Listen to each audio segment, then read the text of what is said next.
बाहर का संगीत हमें सुनाई देता है, लेकिन घट भीतर जो संगीत बज रहा है वो हमें सुनाई क्यों नहीं देता। जैसे बाहर शोर हो रहा है वैसे ही हमारे अंदर भी शोर हो रहा है। बाहर भी माया का शोर है और अंदर भी माया का ही शोर है, लेकिन हमें तो शब्द सुनना है। घट भीतर शब्द का संगीत सुनना है, हमें वो क्यों नहीं सुनाई दे रहा है।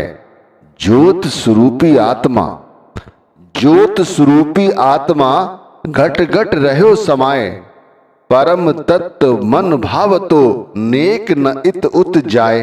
हर शरीर के अंदर ज्योत स्वरूपी आत्मा विराजमान है।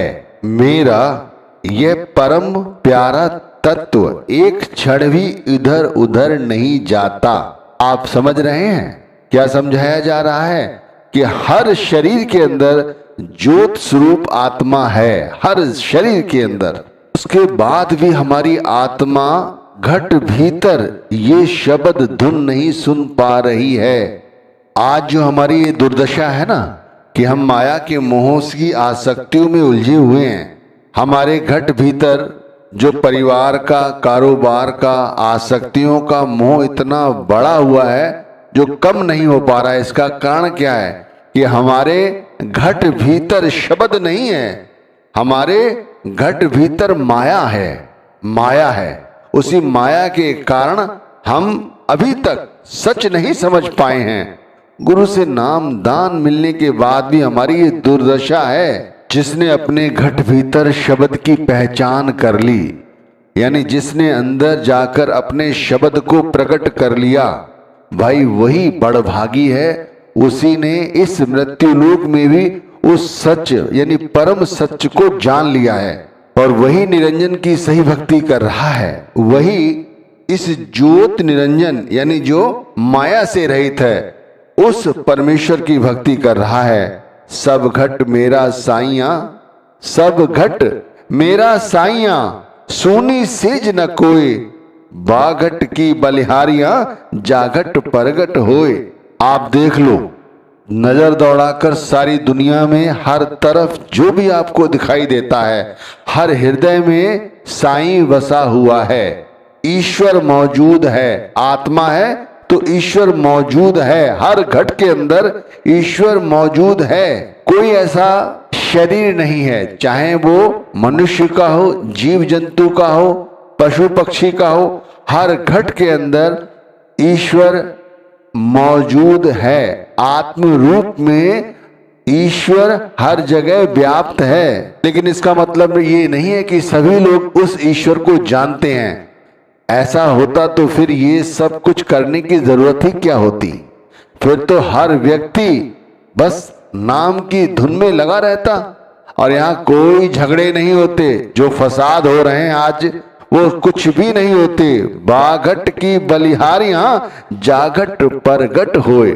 भाई असल तो वो है जिसने अपने अंदर जाकर उसको प्रकट कर लिया है, यानी जिसने अंदर जाकर उस प्यारे का दीदार कर लिया है, यानी जिसके अंतर में यानी घट भीतर जो शब्द सुन रहा है, शब्द का संगीत सुन रहा है। हम लोग नाम के प्यारे बनते हैं, कहते हैं हमें गुरु से प्रेम है, नाम से प्रेम है। जो नामधारी हैं, जो लोग गैर नामधारी हैं फिर भी परमात्मा भक्ति करते हैं, वे कहते हैं हम परमात्मा को प्रेम करते हैं, हमारे लिए परमात्मा ही सब कुछ है। तो मैं उनसे पूछना चाहता हूं, तो फिर राम का या नाम का भेद बताओ, परमात्मा का भेद बताओ, तो कोई नहीं बता पाएगा।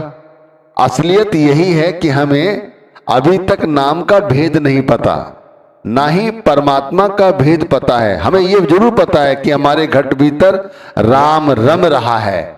नामधारी कहते हैं हमारे घट भीतर नाम रम रहा है। दारू दयाल ने बात कही है, सब घट माही रम रहा, सब घट माही रम रहा, बिरला बूझे कोई, सोई बूझे राम को, जो राम सनेही होए। जो नाम सनेही हो या राम सनेही होए, बात एक है। जो सुबह उठते ही नाम के साथ जुड़ जाते हैं। अब बात हुई है घट भीतर शब्द धुन सुनने की, यानी अंदर के बाजों को सुनने की। देखो पहले विचार करो, हिंदू धर्म हुआ या कोई अन्य धर्म, उन्होंने आपने देखा होगा कि जब आप मंदिरों में जाते हैं वहां घंटे बजाए जाते हैं। इसी तरह जब आप चर्च जाते हैं तो वहां भी घंटे बजाए जाते हैं। अच्छा, गुरुद्वारों में जाते हैं तो पहले वहां घंटे बजाए जाते थे, अब वहां गुरबानी गाई जाती हैं। अब आप देख लो, यहाँ हर जगह कुछ ना कुछ संगीत किया जाता है। अब जो ये संगीत वहां किया जाता है ये बाहर का संगीत है। इसी तरह हमारे अंदर भी संगीत हो रहा है। उस संगीत को सुनने के लिए ही आज प्रेरित किया जा रहा है हम सभी को। देखो, घट भीतर शब्द है लेकिन हमें सुनाई नहीं दे रहा है और ना ही वो शब्द हमें दिखाई दे रहा है। तो भाई हमें क्या करना चाहिए? हमें किसी ऐसे व्यक्ति की खोज करनी चाहिए जो ये सब जानकारी रखता हो। अभी हम मन मर्जी की भक्ति कर रहे हैं, इसीलिए तो ये जो भव सागर है उसे हम पार नहीं कर सकते किसी तरह। कहा है तुलसी साहिब ने, यह भव सिंध अगाध है, बूढ़े भव जल धार, विन सतगुर भर मत फिरे, कैसे उतरे पार। अब आप समझिए, बगैर सतगुरु के ये भव सागर पार नहीं किया जा सकता। उस पार जब ही जाया जा सकता है या घट भीतर हमें तभी शब्द धुन सुनाई देगी जब हम किसी वक़्त के पूरे गुरु का पल्ला पकड़ें। बगैर गुरु के सानिध्य में आए हमारे संशय कभी मिटेंगे नहीं। जब तक हमारे अंदर से द्वैत नहीं जाएगा, संशय नहीं जाएंगे, तब तक हम संपूर्ण भक्ति नहीं कर सकते। अभी जो मनमर्जी की भक्ति कर रहे हैं इसका यही कारण है कि अभी हम भ्रम में हैं, अभी हम द्वैत में हैं, हमारे अंदर से संशय समाप्त नहीं हुए हैं। मिटे हैं संशय सत शब्द से। समझिए क्या समझाई जा रही है वाणी के माध्यम से। मिटे हैं संशय सत शब्द से। शब्द से हमारे सभी संशय दूर होते हैं। जो गुरु मिले करार, जो हमें इस शब्द से जोड़ने का माध्यम या तरीका जानता हो। सतगुरु बिना पार नहीं, भ्रम रहा संसार। देख लो, सारा संसार भ्रम में है, इसीलिए घट भीतर उन्हें कुछ दिखाई नहीं देता। और जब ये संशय दूर हो जाते हैं तो भाई लोग जो संत हैं, जो सत्पुरुष हैं, उन्हीं को परमात्मा का दर्जा देते हैं। साध मिले तब हर मिले, उन्हीं को हरि समझते हैं, हरि की तरह पूजते हैं। साध मिले तब हर मिले, तब सुख आनंद मूर।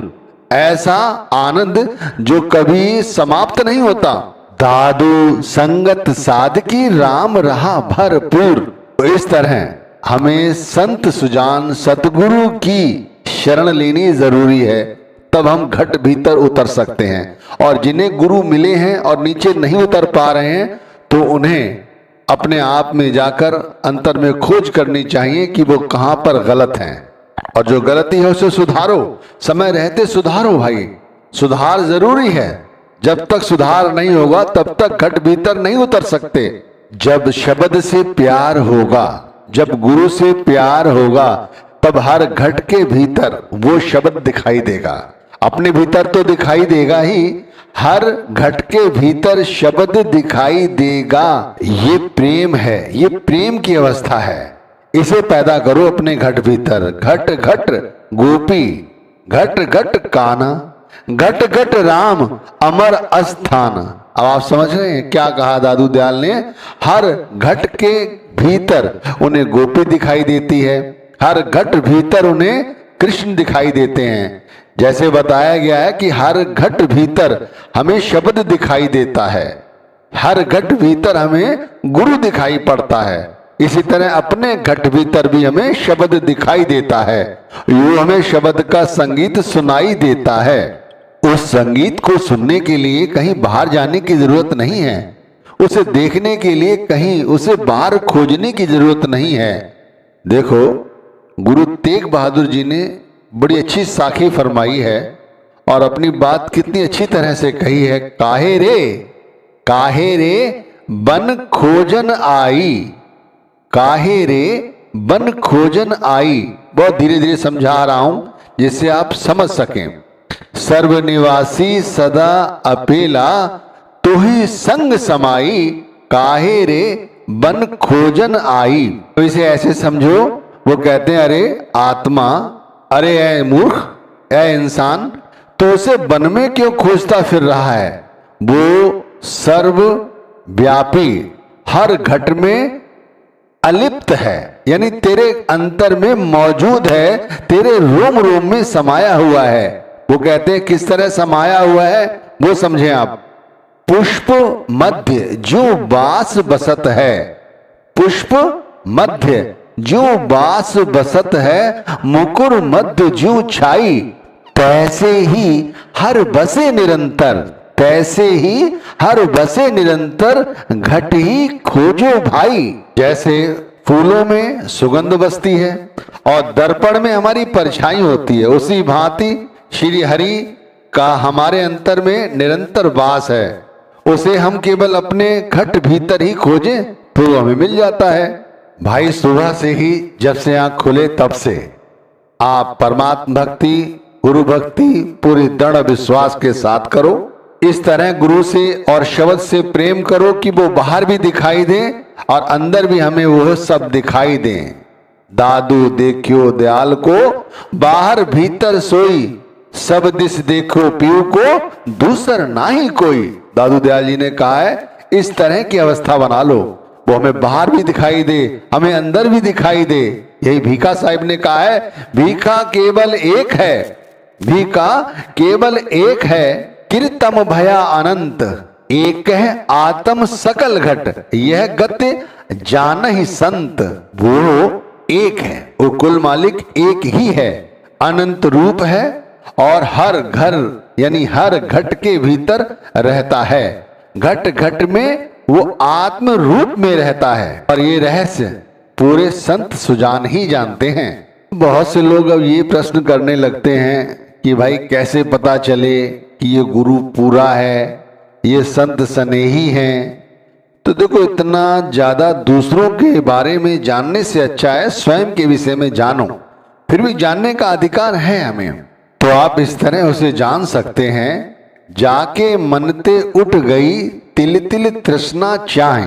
समझिए क्या समझाने की कोशिश की जा रही है वाणी के माध्यम से। जाके मनते उठ गई तिल तिल तृष्णा चाहे, मनसा वाचा कर्मणा तुलसी बंदत ताही। भाई जो मैं मेरी की भावना से ऊपर उठ चुका हूं, जो कहता है वो वही करता है, जिसका मन, जिसकी इंद्रियां उसके स्वयं के अधीन हो, वो स्वयं उनके अधीन ना हो। समझ रहे हैं आप? इस तरह का संत सुजान हो तो हमारे लिए घट भीतर शब्द धुन सुनना कोई बड़ी बात नहीं है। जब मालिक की मौज होने लगती है और हमारे अंदर से जब ये द्वैत खत्म हो जाता है, वक्त के पूरे संत सुजान हमें मिल जाते हैं, उनके दिए गए नाम के साथ जब हम जुड़ने लगते हैं, तब घट भीतर हमें तरह तरह के अनहद शब्द की अनेक धुनें सुनाई देती हैं। घुंघरू की धुनें हैं, घंटे की धुनें हैं, शंख की धुनें हैं, तबला मृदंग रबाब की धुनें हैं। अब मैं कई सारे और नाम गिनाऊं तो, लेकिन ये बाहरी नाम होंगे जब तक आप घट भीतर इन्हें नहीं सुनोगे। अब जैसे आप घुंघरू के विषय में कहा जाता है तो घुंघरू तो सभी ने बजते हुए सुने होंगे। अब जैसे हम काल्पनिक तौर पर बहुत सारी मनगढ़ंत बातें सोचते हैं, आप थोड़ा सोच के देखिए कि बाहर जो घुंघरू आपने बजते सुने हैं, आंख बंद करके एक जगह बैठे, गुरु का ध्यान करें, गुरु के शब्द के साथ जुड़े, फिर थोड़ा थोड़ा उन घुंघरू की आवाज को सुनने की कोशिश करें। घुंघरू बाजे जे मन लागे, तो जम कहा करे मोह स्यों आगे। अब इसी तरह घंटे के विषय में लें तो, घंटा जाका सुनिए चौकंठ, आसन जाका सदा बैकुंठ। अब यदि शंख की बात करें तो पंच शब्द निर्मायल बाजे, ढुलके चवर शंख घन गाजे। भाई घट भीतर सब कुछ सुनाई देगा, घट भीतर सब कुछ दिखाई देगा।